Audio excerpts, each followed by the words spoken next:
Hello, my name's Douglas Truth, and this is Art Talk. And I'm here at Nevada County Media, which is an incredible place, with my new friend Madelyn, who I just met. And we're going to do some art, and we're going to do some talking. And that's what we do at Art Talk. So to begin with, Madelyn, tell me a little bit about yourself. I like to draw cartoon characters, like err on the creepy side. Kind of a balance, and A healthy balance yeah. between creepy and cute. Yeah. I'm heavily influenced by Western cartoons, a little bit of anime. It's a lot of people my age, but yeah. And you've been doing art for a long time? Yeah, I majored in it at Chico State, so pretty much I've always done art. Great. Okay, now we were chatting briefly before the show started, and we came to the realization that you're the artist that does pretty much only figures, and I'm an artist that will do anything but figures mostly. Now, I don't know if it's because I'm autistic or what, but I just prefer spaces with chairs and tables and couches and things like that, and landscapes and so forth. So I thought that we could play with art and talk and our preconceptions in a certain way by and we're going to switch it up here a little bit. I'll do a pencil sketch of a landscape, the house, maybe something like that. Something might be happening there, maybe something's not happening, I'll leave it up to you. And then you'll do a sketch of some figure on here, and then I'll work to create a landscape around that, and we'll just see what happens. Sounds good. The important thing is we'll just keep talking. Okay. Just can't have dead air. All right, so let's switch. And Let's see.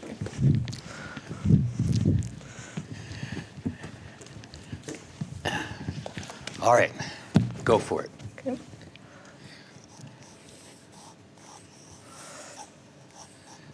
And as far as the long time drawing, you just go over them. You don't need to worry about them. Just pretend they're not there if they're in the way of your eyebrow or coat button or whatever is going to be there. Oh, this is already a big mistake over here. It's You're going to have to fix what I'm doing here. I'm sorry it's because to leave you with something like this, but... I never draw large, so this is... Pardon me? I never draw large, so it's an experience too. So.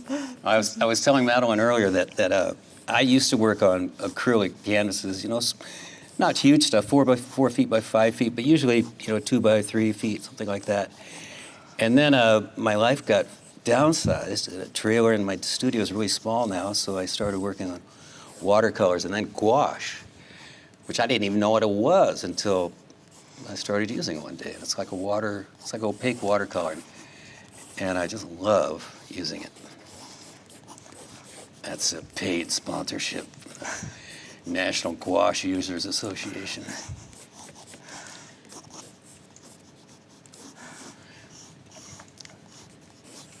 I'm really... what do you got going over there? Tell me a little bit about who you're working on. Kind of just a person standing. Just when you know? Yeah, just a... Or just... Just a person. Just a person. That's what I do too. Yeah. I paint a house and people go, "Where's that house?" And it's like, it's nowhere. It's just in my head. Yeah. It's like... And...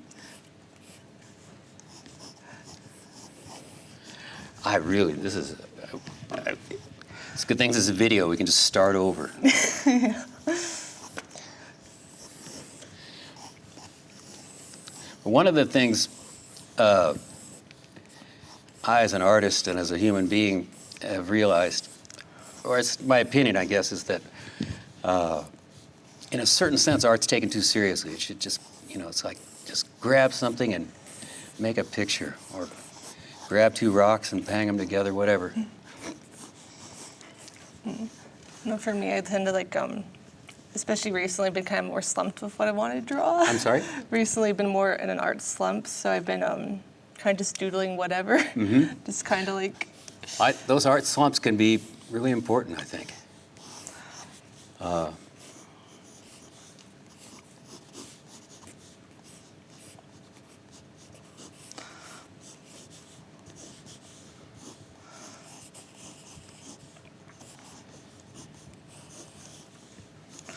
Do you have any artists that particularly inspire you? Recently, I've been looking at, there's a character designer that I really like named Anna Kaddish. Anna Kaddish, she's a character designer for games? Or? I think it's a little bit both. I think for animation and for illustration purposes. And she has a very, she tends to change proportions a lot in different, I guess kind of, I would say the anime-inspired art style, but does different shapes and kind of can vary up from more cartoony to a little bit more realistic. And that's something I kind of want to aspire to eventually when I continue to develop my skills. Well, it seems like that. Like one of the reasons I think I can mess around with perspective and 3D stuff the way I do is because I was a draftsman a long time ago, so I knew how to do 3D stuff, and so it kind of comes naturally. So I can twist it, and apparently it will still work even though it's warped a bit. And I think that sounds like what you're talking about with doing with characters. This, I'm terribly sorry about this. This is. People say it's hard to talk and do art at the same time, and I think it's been proved here. It's What's that? It's interesting because, like, like Different sides of your brain and so Yeah. forth? Yeah. I mean, I used to kind of, I haven't done it in a while, but we kind of would do that when I went to go to figure drawing. There was a figure drawing guild up here that I would go and we'd kind of talk while trying to draw at the same time, or a little bit, but it'd be like... I used to do these videos called Watch Me Paint. They'd be like 15, 20 minutes long. And almost invariably, they would either be 15 minutes of me talking or 15 minutes of me painting, but hardly ever both.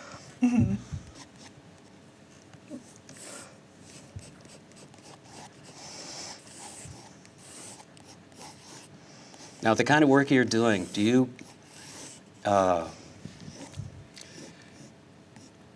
would you aspire to doing shows or developing characters that will be placed I've kind into? of torn about it because it's interesting learning more about the industry and what things they look for. I know for sure for TV, you definitely have to be varied in styles. I don't know if I'm quite up to that level yet, but I would love to maybe eventually aspire to do that one day. Great. Like there's a character designer that I really like named Steven Silver. If he's known for working on shows like Kim Possible, or in some of Disney shows, but he can vary up his style a lot for different shows and projects. Right. And I would like to be able to learn how to do that.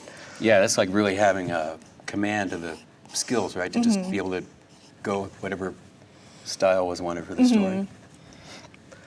And then I also like, I've kind of leaned also into like, there's some, the storyboarding aspect of shows, which it tends to vary a lot between what, if it's a film or a TV show. If it's more of a TV show, if it's animated, the frame or the boards are more tight and they need to be tight. Whereas with film, they can be pretty loose if it's an animated film. Tight and loose meaning what in this context? For like really detailed or? For TV, a lot of the storyboards will be almost finished, almost ready to be animated, almost, because it's a quick turnaround time compared to a film where there's no point getting super detailed yet because it might be tossed out. Especially if you look at Pixar early storyboards and animatics, they'll be like, you'll see they're rough, and then that concept might be tossed out in like a meeting or so. Sad, very sad. It's like you can't be precious with it.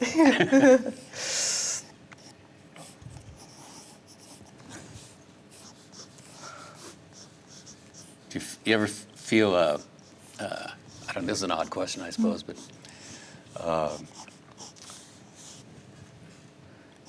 has something you've done or something that somebody said or responded to the work you did ever like hurt your feelings or anything like that? Has that ever come up?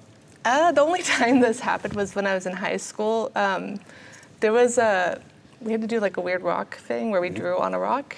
Well, one said I was kind of like out of earshot, or I was in earshot, but they didn't know I was there because they were spraying fixative on them, and they didn't care that mine was smudged because they didn't put as much effort into it. So that was like, Yeah. It's, now you can have her revenge. yeah. Yeah, I'll get them.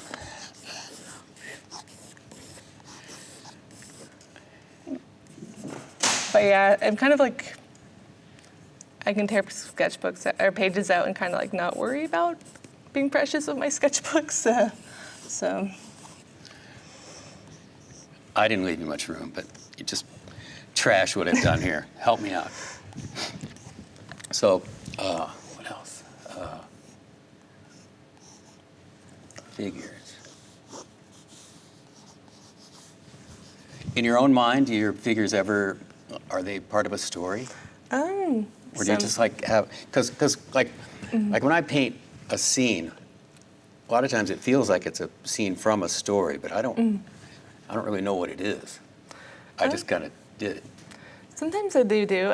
Lately not so much because I'll just start. Well, usually how it starts, I'll doodle something, and then as I doodle that character more, it'll expand a little bit and more, and I get more inspiration to look at more reference to develop them. But Well, it's kind of a feedback thing, isn't it? You start it and then it kind of talks to you in a certain way, like what it needs or something like that. All right, I think we should go. We should go back to our strengths now. Oh wait, did we? They made a mistake, but we'll figure. You didn't make a mistake. Okay. We follow the Bob Ross rule here. Let's see, mine's pretty rough, but I started. Oh, I'm so embarrassed. But this is part of being an artist, is being humiliated. Definitely, just like. No, this is, I actually did this as a test for you to see if you could handle this kind of a project. I think it's interesting. Probably, if I were to do it again, I'd use just a marker because I realized that's like a pencil you want. It's a big piece of paper to use with markers, isn't it? So, all right. There's drinking water here, and then there's paint water. They're not the same.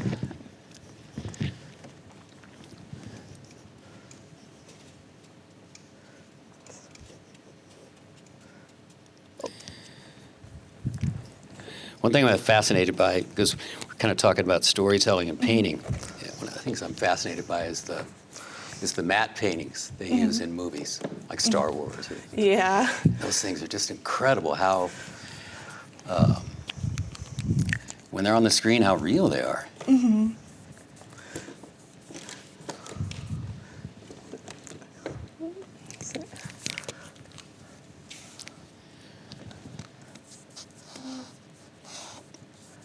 So for people that are wondering what this thing on my head is, it's a hearing aid. And it transmits sound through the bone, my forehead. It should go on a post behind my ear, but that didn't work, so they had to move it around there. So just so you know, you're not wondering, what the hell is that headlight on his?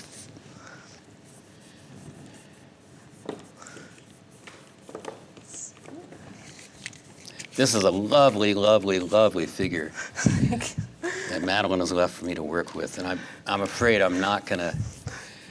I don't know. It's hard to say I'll be improving it in any way. Let's see. I'm really in awe of people that do figures. A dear friend of mine says, you've got to start painting people, Doug, if you want to be a serious artist. I said, well, it may be too late for that, but... I mean, it's the same for me. I don't really do backgrounds at all. It's funny. We could team up. Yeah. I know it'd probably give my characters more character if I put them in the background, but... What's that? I'd probably give my characters more character if I put them into a background, but I haven't got there yet. Never put time into that yet.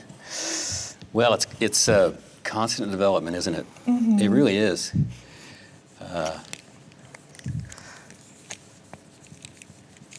I think one of the things about, since we're talking about art, because this show, Art Talk, is a Bob Ross friendly organization here, and it's art in some ways is taken way too seriously, I think. Definitely.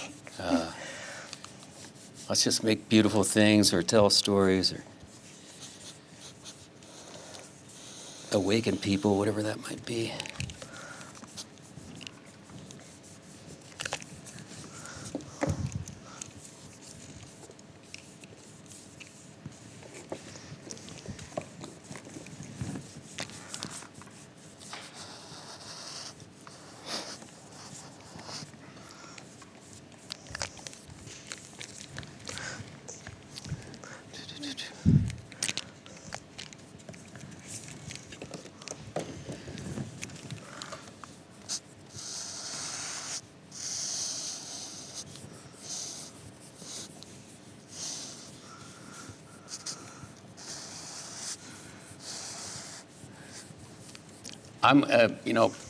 I'm reminded of something Bob Ross said about drawing people, and I'm in complete agreement with him on this. He said, I could paint a tree kind of any way you can imagine, and he goes, somewhere in the world we'll find a tree that looks like that. But he said, I could paint a person, and there's absolutely no way you're going to find anybody that looks like that. And it's definitely hard to capture likenesses. What's that? It's definitely hard to capture likenesses with people. Even I still struggle finding like, if I'm drawing from like observation, struggling with observation. So I tend to go back on drawing more of a cartoony characters. Well, that's kind of the genius of caricatures, isn't it? Where it's cartoony, but you know exactly who it is. Do you ever do work? Do you like go in that direction with your stuff? I haven't done a lot of it yet. I do want to try to capture personalities more. It'd definitely be. I feel like if the character is more character and more story, the ones that. Well, and you could do that, and it wouldn't have to be like a super strong caricature either. It could just be a subtle accentuating of eyebrows or whatever. Yeah.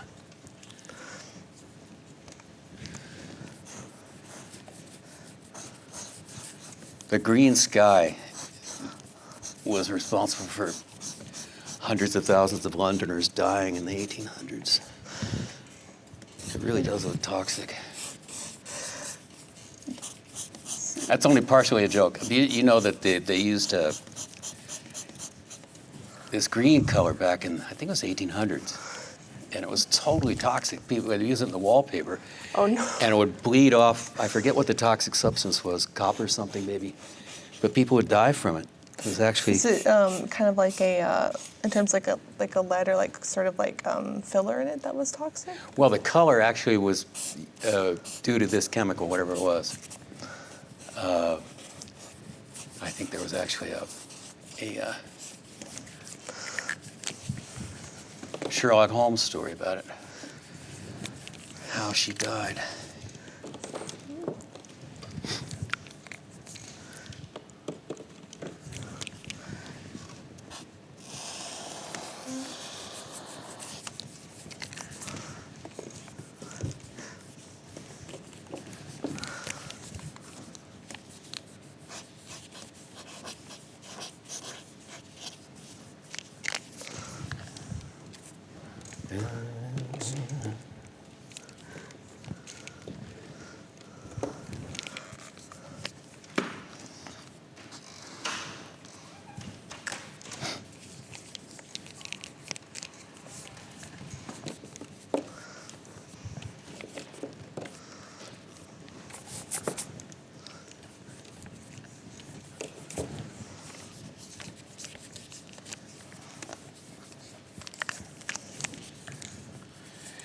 Now, you're an intern here Yeah. at Nevada County. What do you do here?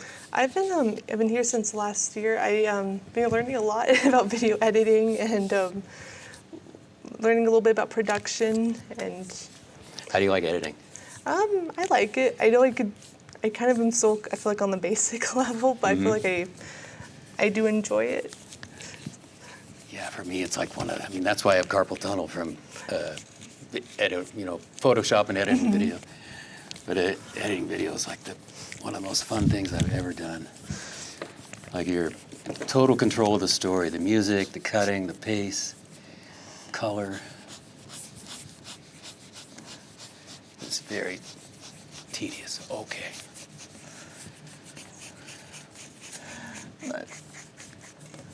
Not sure if my color choices are helping by.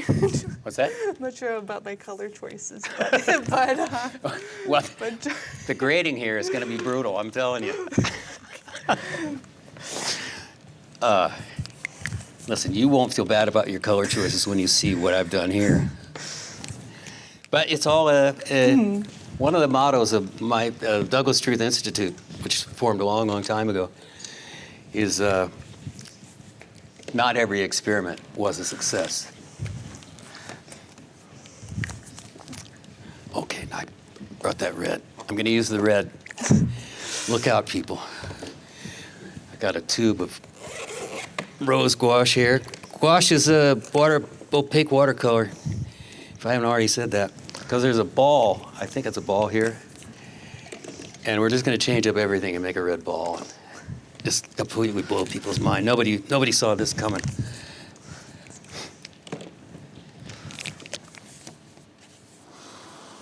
Oh, I think I may have saved this from...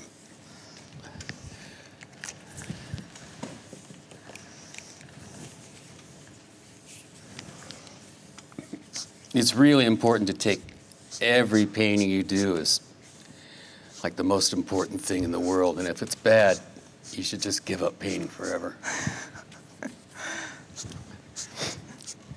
I think they teach that in grade schools.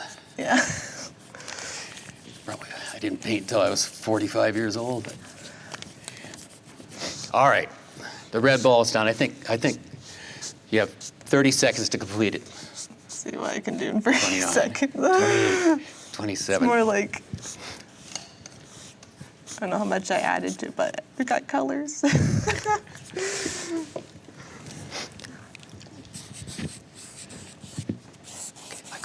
gotta use these too. Just hold on. I didn't think about the choices of colors I brought with me. I just kind of picked my favorite colors.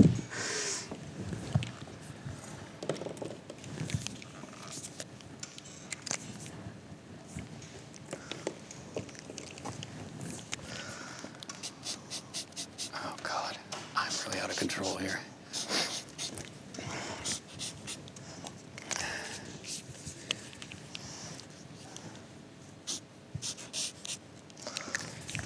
Well, I hope the talk has been good at least. It's always fun to connect with other artists, for sure. Pardon me? It's fun to connect with other artists and... Different ways of working. Yeah.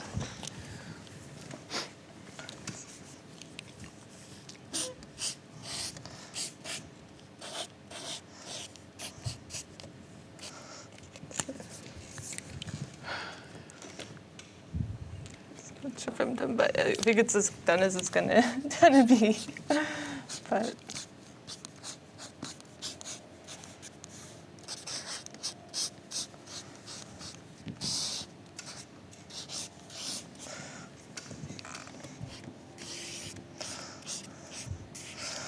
Peeking.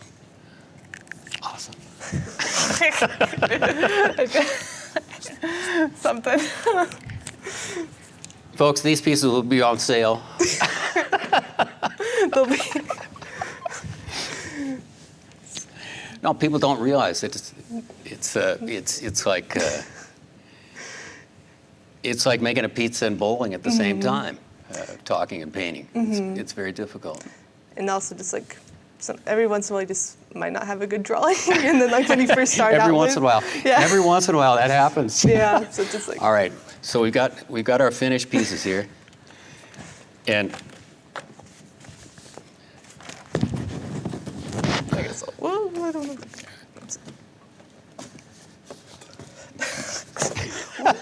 I think, but it went somewhere. Definitely. all right. Well, these will go into the Library of Congress, and this is the first experimental show, Art Talk. Okay, everybody. Thanks for watching. I'm Douglas Truth. I'm still Douglas Truth. We're still here with Madelyn. And this is the Art Talk Show. Thanks very much for watching. Take care.